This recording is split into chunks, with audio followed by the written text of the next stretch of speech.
So we start with the ectopic pregnancy first. That is a more common presenting thing in the women's of reproductive age group. So it's a very important in that case because sometimes, usually it presents in an acute setting with a ruptured ectopic pregnancy.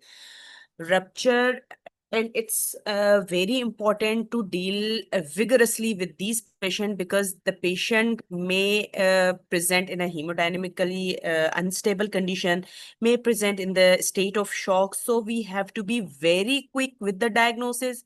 We have to be very quick with the management thing because once it's ruptured, you can't do anything. You have to open the patient. You have to do do laparoscopy, or even in like extreme cases, we have to do laparotomies. So that's why it's very crucial to diagnose it properly and diagnose it on a time.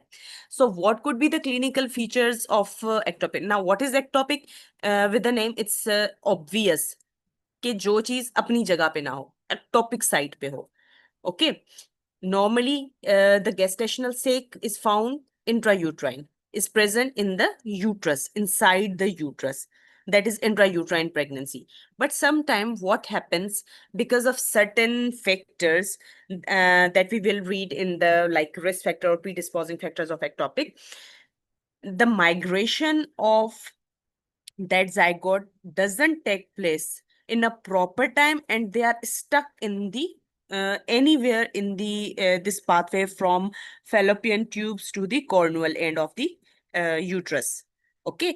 तो वो proper migration जब नहीं हो पाती उस morula stage में उस foetus की इम्प्लांट होने के लिए, तो वो ट्यूब में कहीं ना कहीं किसी भी साइड पे, आइदर वो फिम्ब्रियल एंड पे, आइदर वो जो फेलोपियन ट्यूब की जितनी भी लेंथ है उसमें कहीं पर मिड पोर्शन में, या फिर फिम्ब्रियल एंड में, या फिर कॉर्नुअल एंड में स्टक हो जाता है. इवन उसके अलावा भी सर्विक्स में ये इम्प्लांट हो सकता है, जिसे हम सर्वाइकल एक्टोपिक प्रेगनेंसी कहते हैं. ओवरी में इम्प्लांट हो सकता है, तो हम इसे ओवेरियन एक्टोपिक प्रेगनेंसी कहते हैं. तो दैट मीन्स के any side that is ectopic other than uterus, कहीं पर भी इम्प्लांट होना, उसे हम एक्टोपिक प्रेगनेंसी कहेंगे. मोस्ट कॉमन जो एक्टोपिक प्रेगनेंसी की साइट है that is fallopian tubes. Ampulla, yeah, right. So it can be it present as a like intact ectopic pregnancy, or it can present in the form of the ruptured ectopic pregnancy. Okay. So what could be the causes? Like what could be the predisposing factors? Reproductive age, definitely. At non-reproductive age it can't be possible to have to become pregnant. Then first pregnancy is highly likely. Okay, which patients are at more risk of having ectopic pregnancy? Those who have history of previous ectopic. Okay, जिनमें पहले ectopic pregnancy हुई हुई है, they have a twofold increased chance of having ectopic in current pregnancy. Previous PID. Why PID? Because continuous उन्हें exposure हो रहा है एक inflammatory state का inside the pelvis.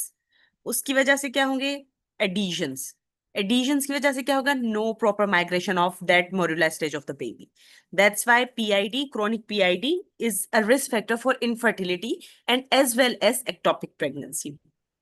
Okay. Previous abdominal or surgeries, especially sterilization reversal. Why?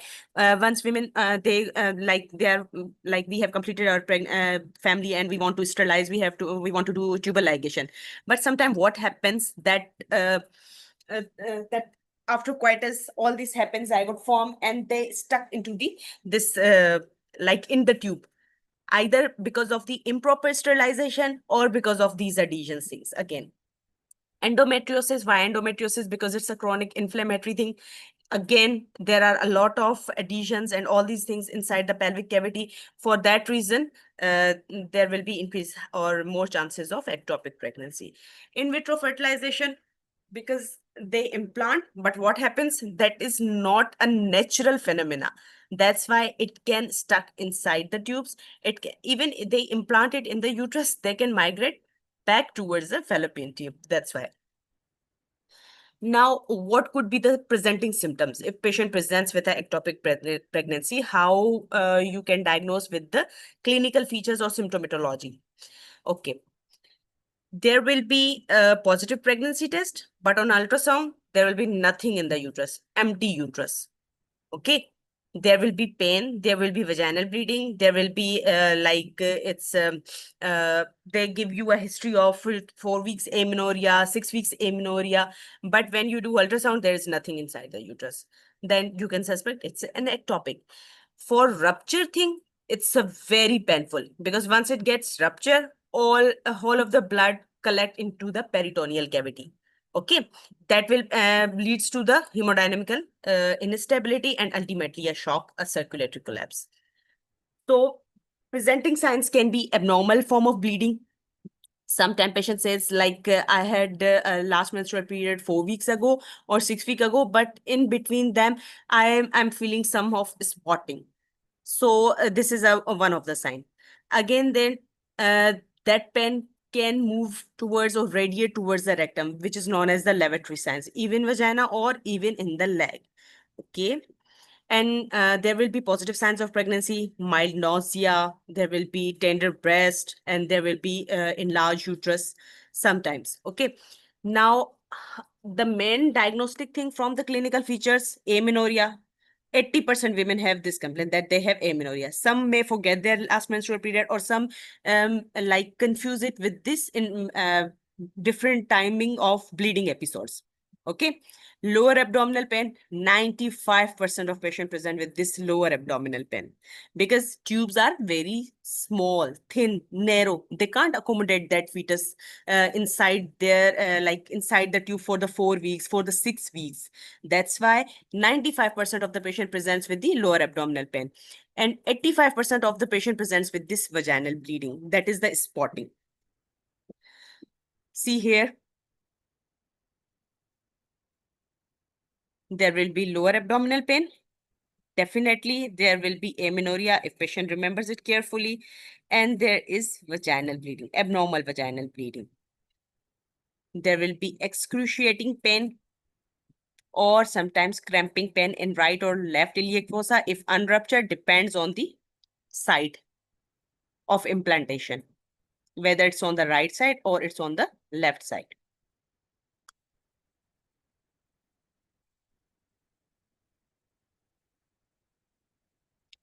So with the clinical examination, until and unless you order a pregnancy test or you order transvaginal ultrasound, initially you need to take history and you have to examine the patient.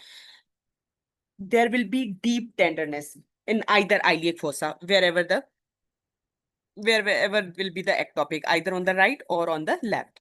If we do vaginal examination, there will be severe tenderness on bimanual examination, and there is a term which we use as cervical motion tenderness or cervical provocation or cervical excitation. Okay, these all are terminologies that are used for the diagnosis of this ectopic pregnancy. When once we do vaginal examination, as soon as we like touch the cervix, there will be severe pain. That's why we say cervical motion tenderness or cervical excitation. That is positive. We will found adnexal mass. What is the adnexa? This tube region inside the pelvis is known as adnexa. From ovary to the whole tube, this is known as adnexa. So there will be palpable adnexal mass, like alongside the tube from the ovary till the corneal end of the uterus, there will be some mass, presence of some mass, and cervix will be soft. Usually the cervix is firm, but in that case, cervix will be soft. Okay, there will be, when we like see our gloved fingers, there will be presence of bleeding, some prune juice appearance of the bleeding. Okay, these are the signs on the examination. How you will diagnose? First foremost thing, you have to order urine pregnancy test to confirm that patient is amenorrheic and patient is pregnant. Okay, we can also order serum beta hcg, but that need to be quantified. Like whenever serum beta hcg is more than 2000 international unit, at that time the pregnancy should be intrauterine. Okay, because more than 2000, that will indicate ultimately that the pregnancy is healthy and pregnancy is inside the uterus. Okay. But if the uterus is empty, so ectopic would be more likely. And if it's less than 2000, we have to repeat every second day to see if it's normally like increasing, or like in the that is usually expected in the intrauterine pregnancy. Beta hcg doubles every second day, every 48 hours it get doubles. Okay. तो जिन conditions में हम नहीं मालूम कर पाते कि either for example क्या कहते हैं कि 1500 आ जाता है beta ICG in the first instance, and we are not able to find any intrauterine sac or any intrauterine pregnancy, then we had to do this serial quantification of beta ICG. Like every 48 hours, we have to repeat to see whether it gets doubled or not. Okay. Then foremost and more important is the transvaginal ultrasound. This thing we have to visualize. We have to locate if it's not in the uterus, then where is the gestational sac? Usually 5 to 6 week transvaginal ultrasound, we can locate the pregnancy. Okay. If it's not in the uterus, there will be empty uterus and there will be tubal sac, or there can be a fluid in the pouch of Douglas. That is the posterior vaginal wall. If you see, like if we do vaginal examination, there the gap between the posterior vaginal wall and the whole of the pelvis is the Culdee sac or pouch of Douglas. Definitive diagnosis is through laparoscopy. Usually we do when we like operate, or when we there is no confirmation on ultrasound. 95% ectopics are diagnosed on this transvaginal scans. If it's not diagnosed, still we are suspicious, beta ICG is not increasing, we are suspicious that this is not a intrauterine pregnancy, this is for like pregnancy of unknown location, then we will do laparoscopy.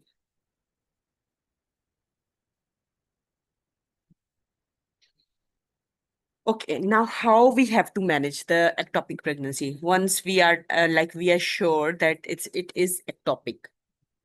How we are going to manage this? Usually the patient presents with a very big gestational sac, either very big gestational sac or with the rupture. In that case, surgery is the safest option. Okay, that is performed through laparoscopically. In our settings, we usually perform this as a laparotomy, but in Australian setting, they performed it laparoscopically. So surgical management is a definitive management. Like we can perform either salpingectomy or salpingostomy depending on the size of the sac, depending on the future fertility perspective of a woman. Okay. So it would be either of the way, salpingectomy or salpingostomy, it is performed laparoscopically. But in case of rupture, when there is a huge hemiperitoneum, then it might need laparotomy as well. Okay. But the medical management, we do medical management with methotrexate. You are not like with this AMC sort of MCQs. It's not very important कि आपको मालूम होना चाहिए कि कितना dose होना चाहिए methotrexate का, किस किस डे पे हमने methotrexate देना है. But इतना माइंड में होना चाहिए कि when the patient is hemodynamically stable, when beta ICG is not rising and gestational sac size is very small, only then we can go for expectant or medical management. Medical management, we do this methotrexate thing. We have to give intramuscular methotrexate on the first, third, and the 7th day. Okay.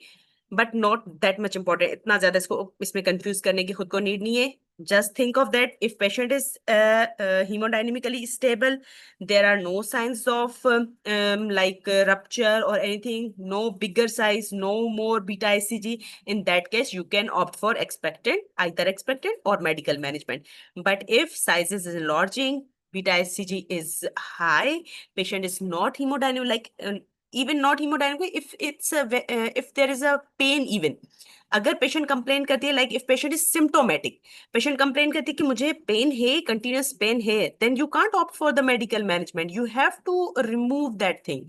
तो उसके लिए safest option आपके पास surgery है, either via salpingectomy और salpingostomy. Okay, surgery हो जाती है, देर आर 60 to 65% चांस कि सक्सेसफुल प्रेगनेंसी हो सके, but the most important thing is that 15% are chances के रिपीट एक्टोपिक हो सके। We have discuss this when we were discussing the risk factors of having ectopic pregnancy. Okay, this is the medical management of ectopic, that you have to order these baseline investigation, because if LFTs are not normal, you are not going to give methotrexate in any way. So that's important, the baseline investigation, especially LFTs. And then you have to give this methotrexate on day 1, day 4, and day 7. That's it. Don't go in that much detail. Just have this concept. Okay, if you want to go through a bit from this guideline, you can. Okay, I'll show you just once, so you might have an idea.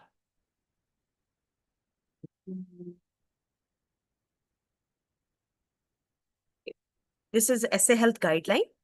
Okay, it's combined like ectopic, miscarriage, and pregnancy of unknown location. ज्यादा detail में जाने की need नहीं है, just have idea of this flow chart.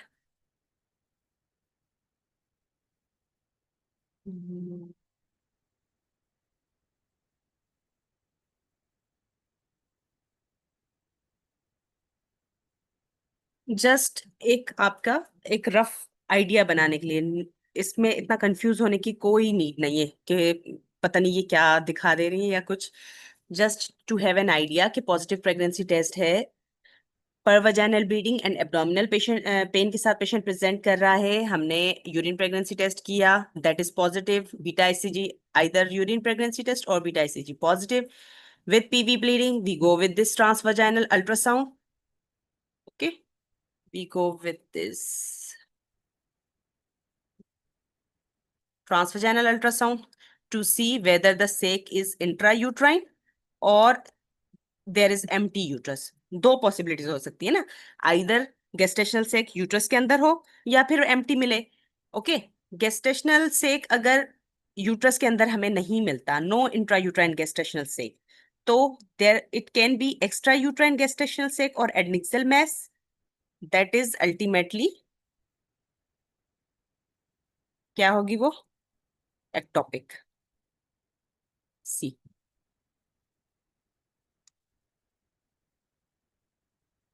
कि हमें एडनिक्सल mass मिल गया।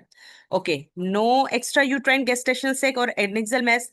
अच्छा, इंट्रा यूट्राइन तो नहीं मिला हमें, the first thing here, but TVS पे हमें कोई एक्स्ट्रा यूट्राइन गेस्टेशनल सेक भी नहीं मिला, ना ही कोई एडनिक्सल मैस मिला।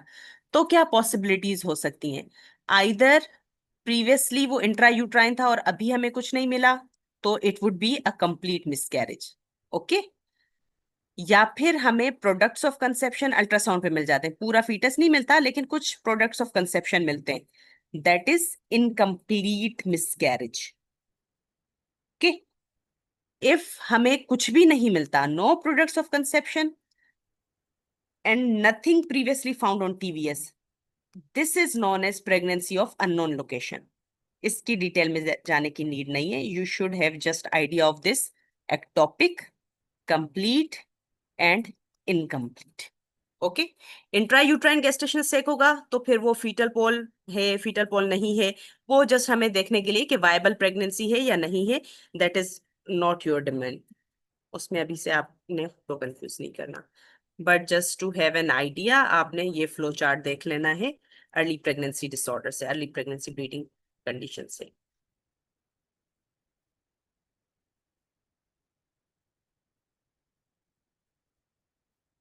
Okay, this thing, positive serum beta hCG, but no intra और एक्स्ट्रा यूट्राइन गेस्टेशनल सेक और एडनिक्सल मैस हमें मिला है, तो what we will do, we have to repeat serum beta ICG in 48 hours. Okay, अगर serum HCG is falling more than 50%, so the pregnancy is non viable, खत्म हो गई। वो बायोकेमिकल प्रेगनेंसी थी जिसकी वजह से वो पॉजिटिव आया, and now it's nothing is there. तो बीटा आईसीजी भी फॉल हो गया, it's non viable. But serum beta hCG is falling less than 50% और rise less than 63%, there are highly likely chance of having ectopic pregnancy, but still intrauterine is a possibility.